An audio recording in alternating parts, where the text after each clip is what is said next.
Good morning. आज BA second year की history की क्लास लेंगे और उस हिस्ट्री की क्लास में मुगल वंश का अध्ययन करेंगे। यानी अपना आज का जो टॉपिक है वो रहेगा मुगल वंश।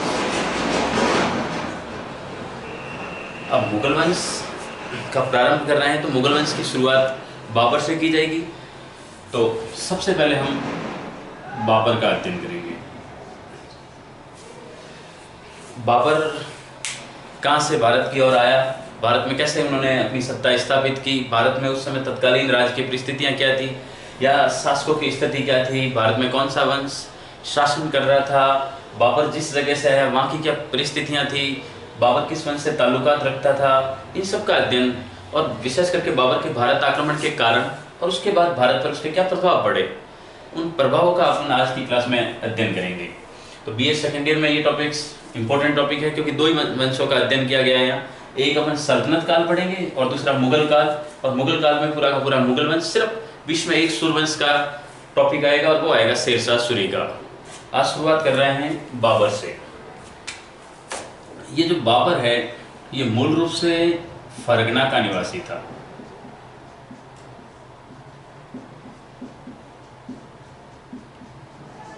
यानी मध्य एशिया से आया ये।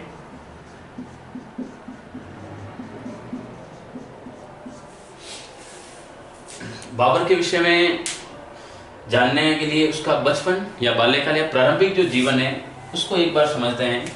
कहते हैं कि बाबर का जो जन्म है वो 1483 ईस्वी में हुआ था और फरगना में हुआ था। इसके पिता का नाम उमर शेख मिर्जा था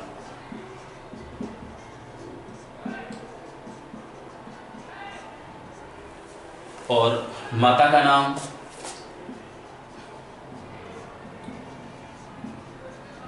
कुतलुब निगार खान था। कुतलुब निगार खानम।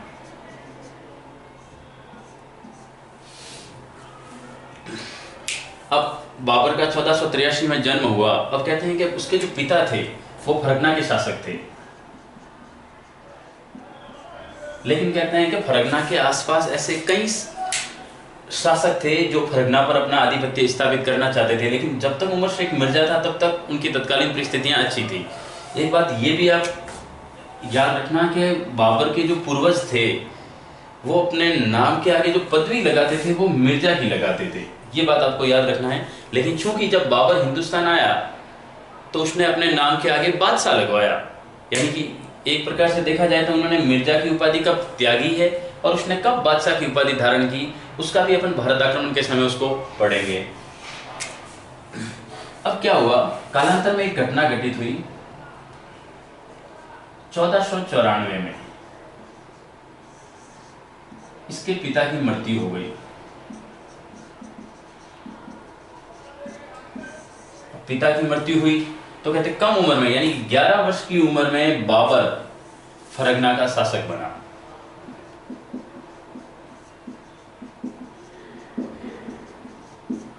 कब बना है? 1494 में। अब क्या हुआ कि जैसे ही उमर शेख मिर्जा की मृत्यु हुई, उसके जो रिश्तेदार नातेदार या उसके जो अब तक जो उसके मित्रवत व्यवहार कर रहे थे, अब उन सब की नजर पड़ी फरगना पर कि वो फरगना पर अपना अधिकार जमाए। लेकिन कहते हैं कि बाबर ने अपने रणनीति से, चातुर्यता से अपने आप को फरगना का शासक बनाए रखा। लेकिन उसकी एक इच्छा थी, आपने कभी पढ़ा है कि बाबर जो है उसका जो पिता है वो तैमूरी वंश का था और तैमूरी वंश तैमूर से रिलेटेड था, जबकि वो मातृपक्ष से अगर देखा जाए तो चंगेज खान का वंशज था। यानी उसकी माता चंगेज खान के वंशज की थी, मंगोल थी, जबकि उसका पिता तैमूरी था। तो कहते हैं कि उन दोनों के, यानी उस समय अगर स्थितियां देखी जाए मध्य एशिया में, तो उन तैमूर और जो चंगेज खान थे उनका प्रभाव बहुत जबरदस्त था। तो कहते हैं उनका जो मिश्रण था वो था बाबर। अब बाबर के लिए एक आइडल था। मैंने तैमूर को जब भारत आक्रमण पड़ा तब तैमूर के लिए एक आइडल था और वो था चंगेज खान। वैसे ही बाबर अपने आप को तैमूर का वंशज कहता था, तो तैमूर उसके लिए आइडल था। अब जब तैमूर को वो अपना हीरो मान रहा है, तो इसका मतलब तैमूर की एक राजधानी रही, और वो राजधानी रही थी समरकंद। और जब वो समरकंद उसकी राजधानी है, तो उसके लिए भी एक विषय महत्वपूर्ण स्तर बन गया समरकंद के, वो समरकंद पर अपना आधिपत्य स्थापित करे। यदि वो समरकंद को जीतता है तो ये उसके लिए गौरव का विषय हो जाता है। तब कहते हैं कि उसने फरगना से थोड़े समय बाद ही फरगना से समरकंद पर आक्रमण कर दिया। लेकिन जैसे ही समरकंद पर आक्रमण किया, पीछे से फरगना उसके हाथ से चला गया, और जब समरकंद पर आक्रमण किया तो समरकंद से भी वो पराजित हो गया। यानी ना हाथ में फरगना आया, न समरकंद आया। लेकिन तत्कालीन परिस्थितियों को देखते हुए उसने वापस अपने आप को फरगना में सेट कर लिया। इस प्रकार अगर देखा जाए तो बाबर के जो प्रारंभिक जीवन है, उसमें उसने जब जब बाहर आक्रमण किया, तब तब उसके हाथ से फरगना निकलता गया। और जब फरगना हाथ से निकला तो ऐसी घटना 4 बार हुई, यानी 4 बार उसके हाथ में फरगना आया और निकल गया। अब इस प्रकार वो हताश हो गया। जब अंतिम दिनों में था तब वो हताश हो गया था। तब कहते हैं उसकी दादी ने उसे प्रेरित किया था कि जब कोई रास्ता अपनी मंजिल को पाना है और रास्ता नहीं मिल रहा है, तो उस रास्ते को बदल करके दूसरे रास्ते को अपनाया जाए। और तभी उसके दिमाग में आया है, जैसे देखो एक चीज समझने की कोशिश करना, माना ये फरगना है, ठीक इसके ऊपर समरकंद है, इस तरफ देखें तो भूमध्य सागर है, इस तरफ अरब देश है, और अगर इस तरफ देखें तो भारत था। अब अगर यूं देखा जाए फरगना की स्थिति, तो वो समरकंद पर आक्रमण कर नहीं सकता था, वहां से बार बार उसे पराजय मिल रही थी। इस साइड मध्य सागर है, जबकि इस तरफ उनका जो अरब देश है, वहां पर भी उसकी मतलब इतनी हिम्मत नहीं हुई कि वो उस पर आक्रमण कर सके। तब उसके लिए सिर्फ एक रास्ता खुला था, और वो खुला था भारत आक्रमण का। लेकिन कहते हैं कि जब उसने भारत आक्रमण किया, उससे पहले भी वो भारत की तरफ बढ़ चुका था, यानी अफगानिस्तान के रास्ते वो आया था। और ये घटना है 1507 की। 1507 में बाबर ने काबुल पर अधिकार कर लिया।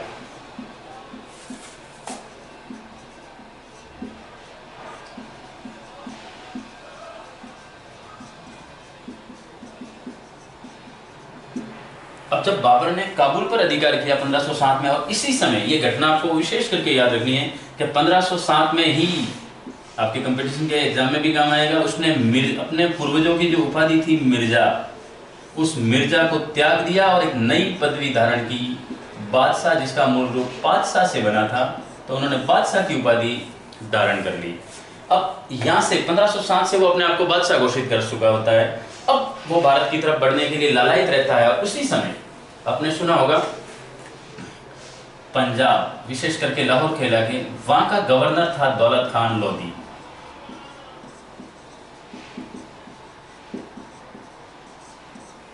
और उस समय तत्कालीन परिस्थिति में देखें तो जो भारत का शासक था वो था इब्राहिम लोधी। दिल्ली पर इब्राहिम लोधी था।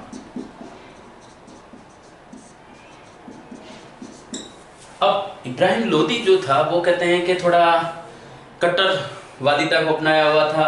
दूसरी चीज, दौलत खान लोधी और इब्राहिम लोधी की बनती नहीं थी। दौलत खान लोधी को हमेशा इस बात का रहम था, संकालु प्रवृत्ति का था, तो कहते हैं उन्हें शंका रहती थी कि कभी भी इब्राहिम लोधी उसका राज्य छीन सकता है। अब इस डर से दौलत खान लोधी ने क्या कर दिया, अपने पुत्र को बाबर की शरण में भेज दिया, यानी बाबर की सेवा में भेज दिया, और उसे भारत आक्रमण के लिए आमंत्रित कर लिया। अब इसका इशारा पाकर के बाबर हिंदुस्तान की तरफ बढ़ेगा। लेकिन कहते हैं कि वो किस प्रकार भारत पे पहला आक्रमण करेगा और भारत के किस स्थान को वो विजित करेगा, उसके बारे में इससे आगे बढ़ते हैं। तब तक आपको अगर इसको नोट डाउन करना है तो नोट डाउन कर लीजिए।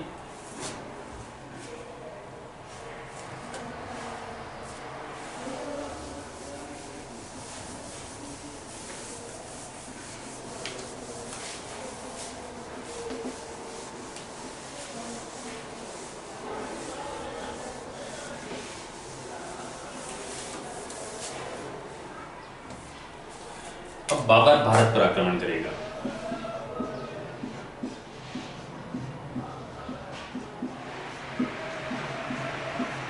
बाबर का जो भारत पर आक्रमण है वो पहला आक्रमण 1519, उसने 1519 में बाजौर पर पहला आक्रमण किया। जब भी पूछे भारत पर पहला आक्रमण कब हुआ है तो 1519 में बाजौर, और बाजौर के बाद वो गया था बहरा नामक स्थान पर। ये बहरा झेलम नदी के किनारे स्थित है।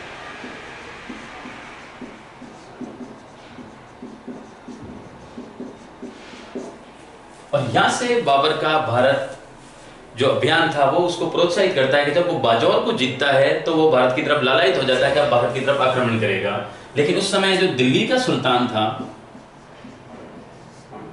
वो था इब्राहिम लोदी।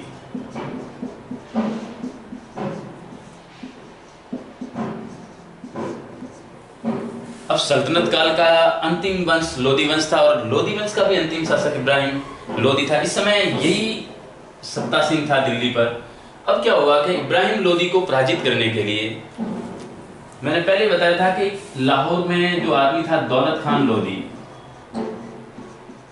वो बाबर से मिल गया था।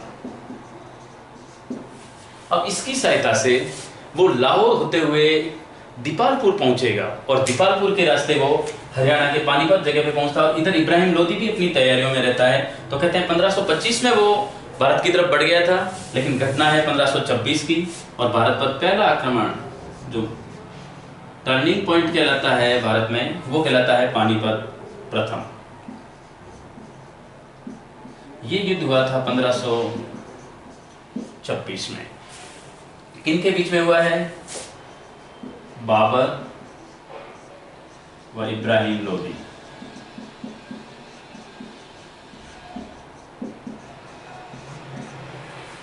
अब अगर इस स्थितियों में देखें तो कहते हैं कि बाबर और इब्राहिम लोदी के सेनाओं की अगर तुलना की जाए तो इब्राहिम लोदी के पास उसकी दुगुनी सेना थी, जबकि बाबर के पास जितनी सेना थी, इतिहासकार बताते हैं अलग अलग मत है, लेकिन कहते हैं कि बाबर के पास 25,000 के पास सैनिक थे,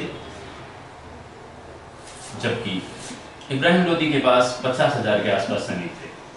कुछ इतिहासकार ये भी बताते हैं कि इसके पास 1 लाख की सेना थी, लेकिन सर्वमान्य मत यही बताता है, ज्यादातर सब लोग इसको मानते हैं कि 25,000 इसके पास थे और 50,000 इसके पास। लेकिन क्या कारण रहा कि इब्राहिम लोदी पराजित हो गया? इसमें सेना भी उनके पास दुगुनी थी। इसके पीछे वजह थी कि बाबर ने अपने मूल स्थान में ही 2 चीजें सीखी हुई थी, एक तुलुकमा पद्धति और दूसरी उसके पास तोप गोले थे, यानी बारूद, गोले और बारूद का प्रयोग उसके पास था, गोले व बारूद।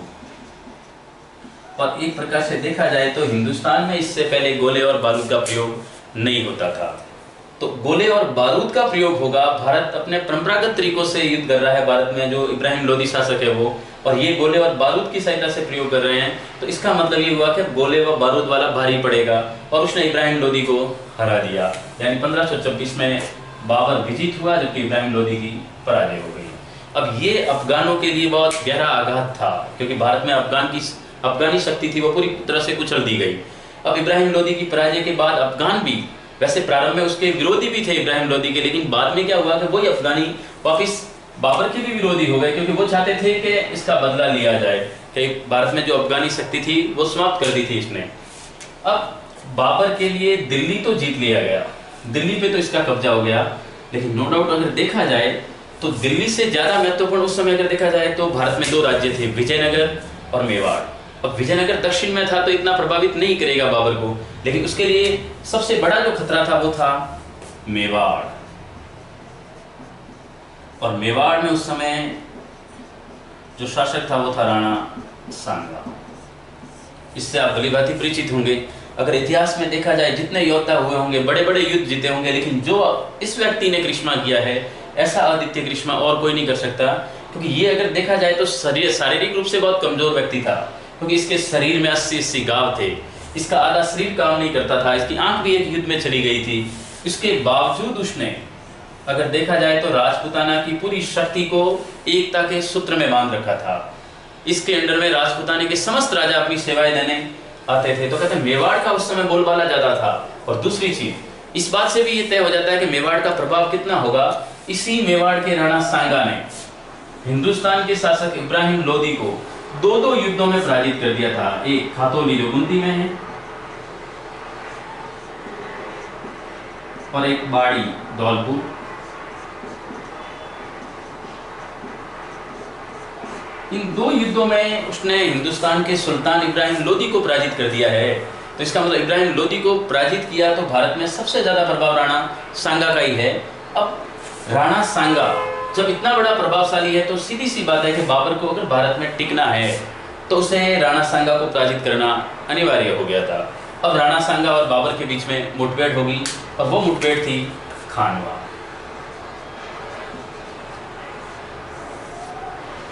जो खानवा का युद्ध है वो हुआ था 1527 में। मार्च 1527 17 मार्च को लड़ा गया था। अब हुआ क्या, इससे ठीक पहले फरवरी में ही दोनों सेनाएं आमने सामने आ गई थी। अब ये जो स्थान है ये है भरतपुर जिले में, वैसे बैर तहसील है, खानवा भरतपुर जिले में है। अब इस स्थल पर आकर के दोनों सेनाएं आमने सामने हो गई, लेकिन ठीक खानवा से पहले बयाना नामक स्थान पर दोनों में मुठभेड़ हुई थी 1 महीने पहले, और उस मुठभेड़ में बाबर पराजित हो गया।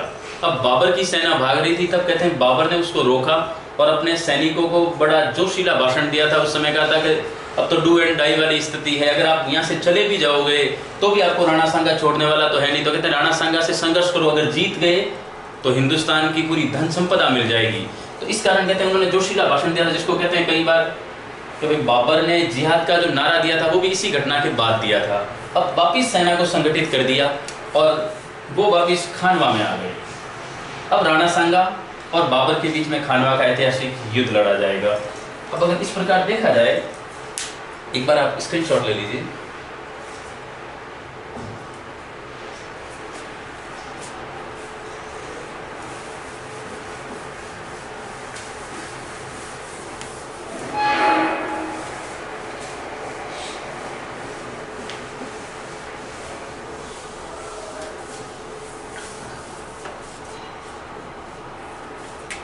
यदि खानवा युद्ध को समझते हैं 1527 में बाबर राणा सांगा, बाबर व श्री राणा सांगा, और इसमें वैसे विजित बाबर हुआ था, लेकिन कैसे और तत्कालीन परिस्थितियां क्या रही, किस हिसाब से वो जीता, उसको अपन समझने की कोशिश करते हैं। युद्ध स्थल समझ लीजिए, ये खानवा है।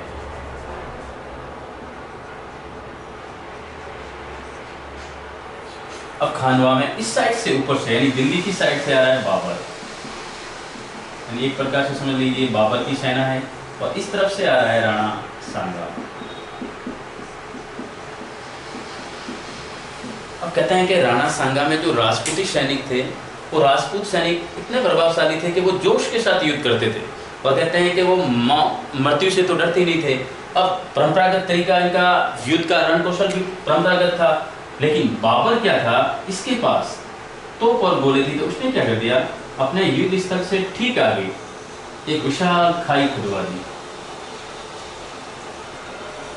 गहरी खाई खुदाई, और ठीक उस गहरी खाई के पीछे तोपें लगा दी और यहाँ सेना रख दी। इसके अलावा बाबर ने अपने पीछे एक रिजर्व सेना भी रखी थी, ये रिजर्व सेना थी। इसके अलावा बाबर ने कुछ सैनिक इधर भेज रखे थे, यानी यहाँ भी बी फॉर बाबर ही था, कुछ सेना उसने यहाँ भेज दी, यहाँ भी बाबर था। लेकिन इन जो सैनिक भेजे थे, इन सैनिकों को उन्होंने क्या रखा था कि जैसे ही बाबर का इशारा मिलेगा, उसमें से आधे सैनिक यहाँ रहेंगे और आधे सैनिक यहाँ आ जाएंगे, और इसमें से भी आधे यहाँ रहेंगे और आधे यहाँ आ जाएंगे, और ये था बाबर वापिस। मतलब आपको कुछ समझ में आया होगा कि बाबर ने जो एक नीति अपनाई थी, और वो थी तुलुगमा पद्धति, और ये तुलुगमा पद्धति थी जो अपने उसके इशारों पर काम करेगी। अब राणा सांगा की सेना जो थी, ये सब छुपके हुए थे। अब राणा सांगा की सेना जोश में थी, वीरता के साथ लड़ती थी, बहादुरी ज्यादा थी। अब वीरता के साथ वे यहाँ खड़े थे। अब उनको ये भी डर नहीं था कि आगे तोपे भी है, क्योंकि वो इससे पहले तोपे होते हुए भी बाबर को बयाना नामक स्थान पे हरा चुके थे। अब बड़ी विशाल खाई खोदी, और उसका डर तो था बाबर को कि राणा सांगा वीर तो है, वो डरेगा तो नहीं। अब राणा सांगा की सेना जैसे ही यहाँ आक्रमण करेगी, पहले तो उन्हें तोपों का ही सामना करना है, और ये परंपरागत तरीके से लड़ रहे हैं। अब तीर कमान तलवार कहाँ चलेगी जब तोपें आ रही है। फिर भी राजपूती बड़े जोश से लड़े, और शुरुआती हमला तो इतना तेज था कि एक बार तो बाबर के होश ही उड़ गए थे इस समय, लेकिन तोपों के आगे टिक नहीं सके। फिर भी कुछ पहुंचे तो वो खाई को पार नहीं कर सके। फिर भी कहते हैं कि बाबर ने कुछ सेना रिजर्व भी रखी थी, तो आधे सैनिक जब मर गए तो कुछ रिजर्व यहाँ भी आ गए। लेकिन जैसे ही ये आक्रमण शुरू हुआ, बाबर ने इशारा कर दिया इनको, तो ये यहाँ से आक्रमण करने लग गए, और ये यहाँ से कुछ सैनिक इनमें से चले गए पीछे, और यहाँ से भी सेना आ गई, यहाँ पीछे से भी आक्रमण हुआ है। यानी कि राणा सांगा की सेना को चारों तरफ से घेर लिया, उन्हें कहीं भागने का भी अवसर नहीं मिला। और चारों तरफ से जब आक्रमण हुआ, सामने तोपें हैं, और इस कारण खानवा के युद्ध में राणा सांगा पराजित हो गया। और विशेषकर ये कारण था, नो डाउट इसमें बहादुरी की कोई कमी नहीं थी, लेकिन इन गोले बारूद के आगे वो लोग टिक नहीं सके, और इस प्रकार राणा सांगा के इस युद्ध में पराजय हो गई। अब कई बार पूछा जाता है कि राणा सांगा की पराजय के क्या कारण था, तो इसमें महत्वपूर्ण रोल है तुलुगमा पद्धति। और तुलुगमा पद्धति क्या है? जो ये व्यूह रचना थी, यही थी तुलुगमा पद्धति। दूसरा, गोले व बारूद, और तीसरा, राजपूतों के जो लड़ने की रणनीति थी वो थी परंपरागत तरीका, परंपरागत युद्ध कौशल या युद्ध नीति। अब ये तीन बड़े कारण रहे। कहते हैं राणा सांगा को तीर लगा था, जिसके कारण ये मूर्छित हो गए थे, और ये इनको उनके कुछ सैनिक उठा करके मांडलगढ़ भीलवाड़ा की तरफ ले गए थे, और 1528 में राणा सांगा का मांडलगढ़ भीलवाड़ा में देहांत हो गया था।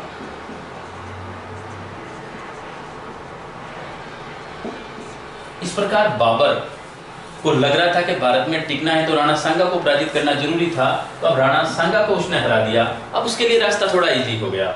लेकिन कहते हैं इस युद्ध में कई ऐसे सेनानायक थे, कई ऐसे राजपूती राज्य थे जिनके जो राजा थे वो इनके अंडर में लड़ रहे थे। अब वो स्वतंत्र रूप से उदय हो गए, क्योंकि जब तक राणा सांगा जिंदा था तब तक समस्त राजपूत राजाओं को संगठित करके रखा हुआ था। अब मारवाड़ का मालदेव भी इसमें था। मालदेव भी स्वतंत्र राज्य के रूप में व्यवहार करने लग गया। वैसे तो जोधपुर स्वतंत्र ही था, लेकिन इसमें से एक आदमी था मेदिनी का संदेरी का मेदिनी राय। अब ये जो घटना है वो है 1528 की। याद रखना, 26 में उसने पानीपत की लड़ाई लड़ी है, 27 में खानवा की, और 1528 में राणा सांगा का एक सेनानायक था और वो चंदेरी का शासक था मेदिनी राय।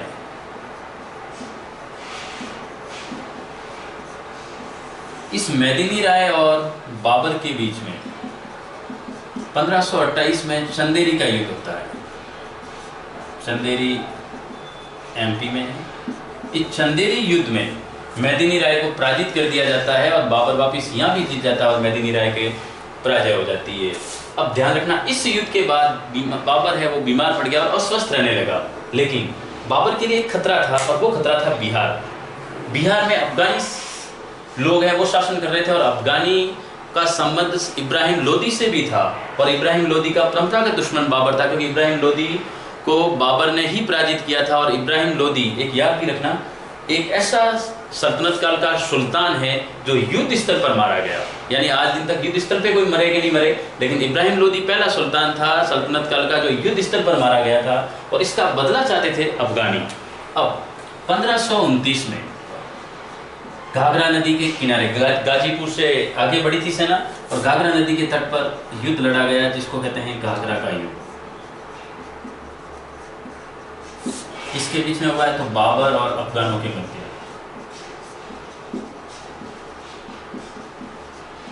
इसमें भी बाबर विजित रहा और अफगान पराजित हो गए, और जो अफगानी शक्ति थी उनको एक प्रकार से बाबर ने कुचल दिया।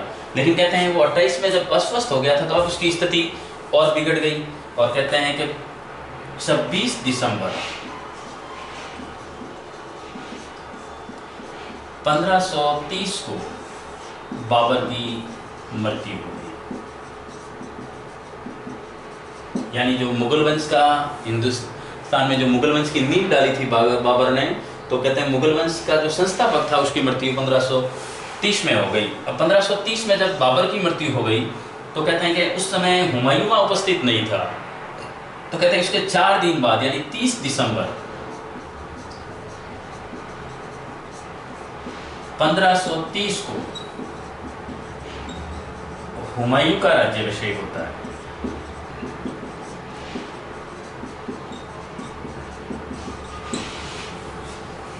इस प्रकार मुगल वंश का जो संस्थापक था बाबर, उसका जो पूरा जीवन काल है वो जीवन काल हमने यहाँ पढ़ा है। वैसे वो प्रारंभिक जीवन से लेकर के भारत तक आया, भारत में शासन किया, भारत में जो उसके प्रमुख युद्ध थे, उन युद्धों को अपन ने पढ़ा। खानवा युद्ध महत्वपूर्ण है उसके। सबसे पहले 26 में पानीपत, एक बार युद्धों को देख लेते हैं। 1526 में बाबर ने जो युद्ध लड़ा वो था पानीपत प्रथम, पानीपत फर्स्ट। 1527 में उसने लड़ी है खानवा का युद्ध। 1528 में उसने चंदेरी का। 1529 में उसने जो लड़ाई लड़ी वो घाघरा का युद्ध लड़ा था। और 1530 में उसका देहांत हो गया, यानी मृत्यु हो गई। ये उसके जीवन से संबंधित महत्वपूर्ण घटनाक्रम है। इनको आपको विशेष करके पढ़ना, इसको नोट डाउन भी कर लेना। आप कल के विषय में अपन पढ़ेंगे हुमायूं के बारे में। धन्यवाद।